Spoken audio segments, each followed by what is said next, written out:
Hey guys, this is Medico Man and today we'll be talking about ophthalmia neonatorum.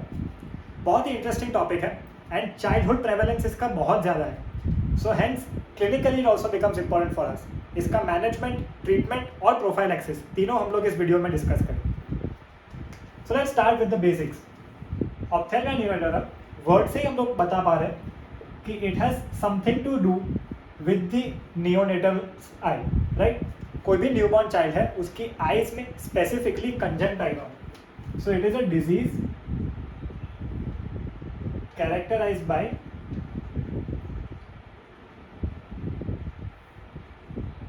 bilateral inflammation of the conjunctiva. Fine. Bilateral inflammation of the conjunctiva, as in bilateral conjunctivitis of a child aged less than 30 days. This is the textbook definition.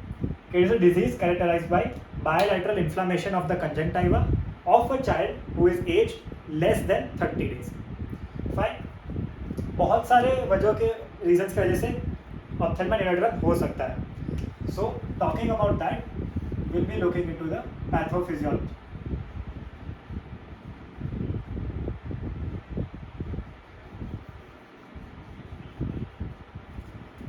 सो अगर ophthalmia नियोनेटोरम की हम लोग बात करें तो let us look at the aetiology.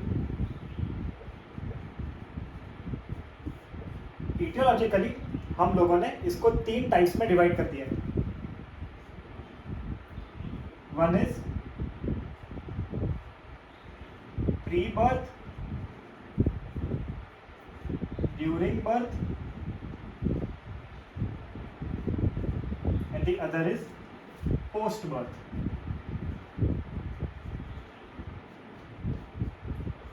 Fine. Let's talk about pre birth. यानी कि ophthalmia नियोनेटोरम जो इन्फ्लामेशन डेवलप हो रहा है चाइल्ड में, it is occurring before birth. Best example इसका होगा रप्चर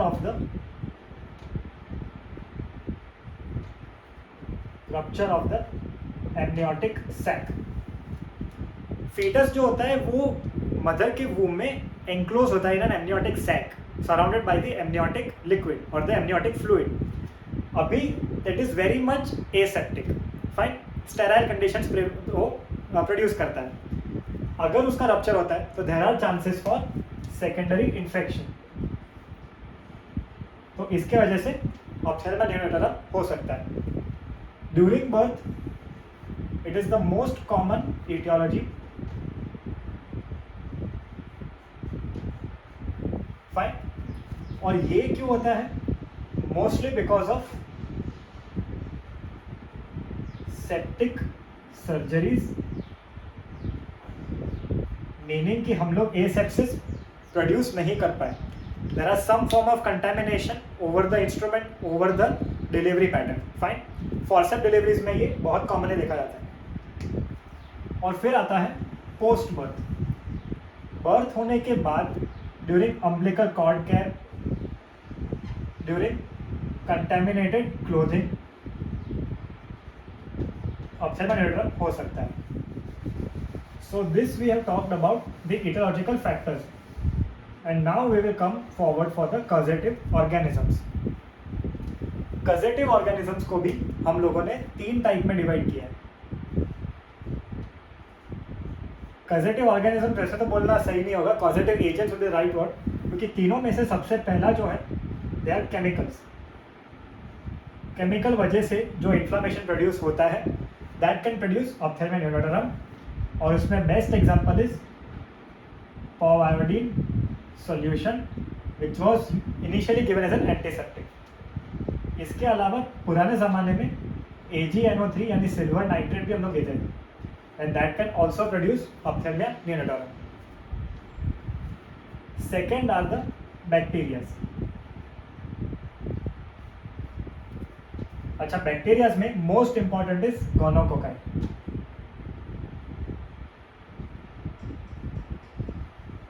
गोनोकोकाई जो है is a type of an STD जो कि मदर के बर्थ कैनाल में प्रेजेंट रहता है. इफ ड्यूरिंग बर्थ अगर vaginal canal is contaminated with gonococci तो ऑप्थेल्मिया नियोनेटरम के चांसेस बहुत ज़्यादा बढ़ जाते हैं। गोनोकोकाई के अलावा you have the classic examples that is Streptococcus, स्टाफाइलोकोकस and Haemophilus species. Fine. और एक और जो हम लोग जानेंगे नियोनेटल इंक्लूजन कंजंक्टिवाइटिस से, which is caused by chlamydia trachomatis. Fine, जो कि ट्रैकोमा का था, बट ओनली दिस टाइप जो सीरोवार्स जो है they will be from D2K। Fine. तो chlamydia trachomatis type D to type K जो है वो नियोनेटल इंक्लूजन कंजंक्टिवाइटिस कराते हैं, and this in turn is a type of ophthalmia neonatorum. And the third one is viruses. Best example is the herpes group। Fine. तो ये हुई हमारी pathophysiology, clinical features of ophthalmia neonatorum. इसकी अगर हम लोग बात करें after understanding the pathophysiology, after understanding the aetiological agents, तो हम लोग इसको पहले तो इंक्यूबेशन पीरियड के बारे में बात करेंगे, बिकॉज क्योंकि जो तीन हम लोगों ने कॉजेटिव एजेंट्स तो देखे, उन तीनों के इंक्यूबेशन पीरियड्स अलग अलग हो सकते हैं। केमिकल्स जो होंगे वो बट ऑब्वियसली उनका इंक्यूबेशन पीरियड शॉर्ट होगा, mostly ranging up to 6 hours. Similarly gonococcal infection वो रेंज करता है 1 to 2 डेज तक। बैक्टीरियाज जो है, जो कि दूसरे एग्जाम्पल हमने देखे, they will tend to be around 10 days, और वायरसेस भी सेम 5 to 10 डेज। ये काफ़ी सारा अप्रोक्सीमेशन यहाँ पे दिया गया है, but important thing to notice कि जो केमिकल एजेंट्स थे they will act the earliest, उनका इंक्यूबेशन पीरियड शॉर्टेस्ट रहेगा, उसके बाद गोनोकोकाई का, and then the other agents. Fine. Now coming towards the signs and symptoms. Signs and symptoms बहुत ही vast है, लेकिन हम लोग इसको ब्रेक करके करेंगे। सबसे पहले आइज की बात करें तो they will be painful and there will be tenderness over the eyeball. Fine. तो इन जनरल आई बॉल की बात करें, so eyeballs would be painful and they will be tender. Fine. Second, हम लोग leads की बात करेंगे, आई leads. आई leads में हम लोग स्वेलिंग नोटिस कर पाएंगे। Fine. And then coming towards the conjunctiva, the main part. After all it is an inflammation of the conjunctiva. ठीक है, तो उसमें हम लोग क्या क्या चीज़ देखेंगे। कंजंक्टिवा में विल बी सी कि it will be chemosis, it will be having hyperemia, congested conjunctiva दिखेगा, एंड मोस्ट इंपॉर्टेंटली डिस्चार्जेस दिखेंगी। ठीक है, ophthalmia neonatorum is characterized by discharges of the eye. Fine. तो सबसे पहले जो होगा discharge, which is a characteristic feature for ophthalmia neonatorum. तो डिस्चार्ज हम लोग कैसा देख सकते हैं, प्यूरुलेंट देख सकते हैं, which is a characteristic again of gonococcal infection. Mucopurulent या तो म्यूकॉइड डिस्चार्ज हम लोग देख सकते हैं, जो कि बाकी सारे पॉजिटिव एजेंट्स की वजह से होगा। फाइन। एक पॉइंट हमें याद रखना है, वो है कि अगर बायलैटरल प्यूरुलेंट डिस्चार्ज डेवलप होता है, then we must always suspect for gonococci infection. Fine. इसके बाद डिस्चार्ज तो मैं समझ लिया। Now there will be hyperemia and there will be chemost. edema develop हो जाएगा, chemosis. Fine. So conjunctival signs देख लिए। इसी के साथ साथ if the disease progresses further, तो कॉर्निया में हम लोग देखेंगे तो सुपरफिशियल इरोजन्स हो सकते हैं, सुपरफिशियल पंक्टेड केराटाइटिस डेवलप हो सकता है। इसके अलावा पहले तो कॉर्निया लिख देंगे। कॉर्निया में you can find superficial punctate keratitis and this is a form of erosion, superficial erosion. इन सारे साइंस एंड सिम्टम्स अगर फर्दर प्रोग्रेस करते हैं तो कॉम्प्लिकेशंस में the cornea can get corneal ulcers and there might be development of opacity. Fine. तो ये हमने देखी clinical features of ophthalmia neonatorum. After looking at the signs and symptoms, let us talk about prevention, management और treatment of ophthalmia neonatal. Eventual goal तो prevention का ही है, because prevention is always better than cure. So prophylaxis. Prophylaxis हम लोग बात करते हैं. तो just as we learned in the pathophysiology, जो 3 चीज़ हमने देखी थी, they were pre-birth, during birth and post birth. तो प्री बर्थ में अगर हम लोग देखेंगे तो we will try to provide the female, the pregnant female with all the ANC care which we can provide to her. Fine. Regular routine ANC checkup कराना पड़ता है. Second, we will screen the patient for any sexually transmitted infection.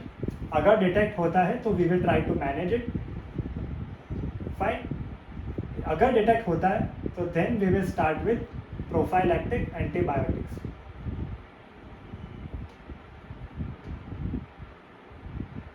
Fine. तो ये हो गया pre birth के बारे में. ड्यूरिंग बर्थ में we have to promote asepsis. Aseptic condition हम लोग जितने क्रिएट करेंगे उतना ही बेटर रहेगा न्यूबॉर्न के लिए. कॉर्ड के टाइम पे, कॉर्ड क्लैंपिंग के टाइम पे, डिलीवरी के टाइम पे, फॉरसेप्स के टाइम पे, clean instrument, clean hands and clean baby and the clean vaginal passage, ये चीज़ हम लोग को नोट करनी है. पोस्ट बर्थ में जैसे ही चाइल्ड बॉर्न होता है तो पहले एक टाइम था कि हम लोग 1.25% हम लोग पॉव आयोडीन सोल्यूशन इंस्टिल कर देते. Iodine instillation. फाइन. पहले के टाइम पे 1% AgNO3 भी देते थे. अच्छा, नोटिस कि यही एजेंट्स जो हम लोग दे रहे थे प्रिवेंट करने के लिए, प्रोफाइलैक्सिस के लिए फॉर ऑप्थेल्मिया नियोनेटरम, वही जाके chemical agents for ophthalmia neonatorum बन रहे हैं. ऐसा कैसे हो रहा है?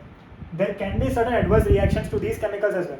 अगर एडवर्स रिएक्शन होता है, अगर ओवरडोज कर देते हैं, रिएक्शन इंटेंस हो जाता है तो इन्फ्लामेशन प्रोड्यूस कर सकता है, और ये खुद ही एक नेगेटिव फैक्टर है. तो अभी इन चीज़ों को हम लोग यूज़ नहीं करते. अगर ट्रीटमेंट होती है, देने की ज़रूरत पड़ती है, then will start with cefotaxime antibiotic. Fine. This was about prophylaxis. अभी आ जाते हैं मैनेजमेंट एंड ट्रीटमेंट पे.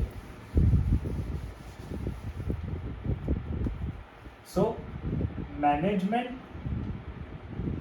And treatment. पेशेंट अगर हमको मिलता है, एनी चाइल्ड, सबसे पहले हमें ये चीज़ नोट करनी है, any child having discharge in the eye after 1 week of delivery has to be suspected for ophthalmia neonatal. और ऐसे चाइल्ड को सबसे पहले हम लोग आई स्वाब करेंगे and we will collect the discharge, और उसको हम लोग बैक्टीरियल कल्चर या फिर कल्चर मीडिया के लिए हम लोग भेज देंगे. फाइन. तो ये सारी चीज़ हुई पहले तो मैनेजमेंट करने की, कि भाई पेशेंट आया, if a child is born और 1 वीक तक उसको डिस्चार्ज डेवलप हो जाता है, विल सस्पेक्ट है ना ophthalmia neonatorum, I will collect the eye discharge sample और the swab sample. Fine. Bacterial culture हमको करने के बाद हम लोग डिटरमाइन कर पाएंगे कि whether ophthalmia neonatorum was done due to any chemical agent और नॉट. अगर केमिकल एजेंट होता है तो management is quite simple. There is no treatment and it is usually self-limiting. Fine.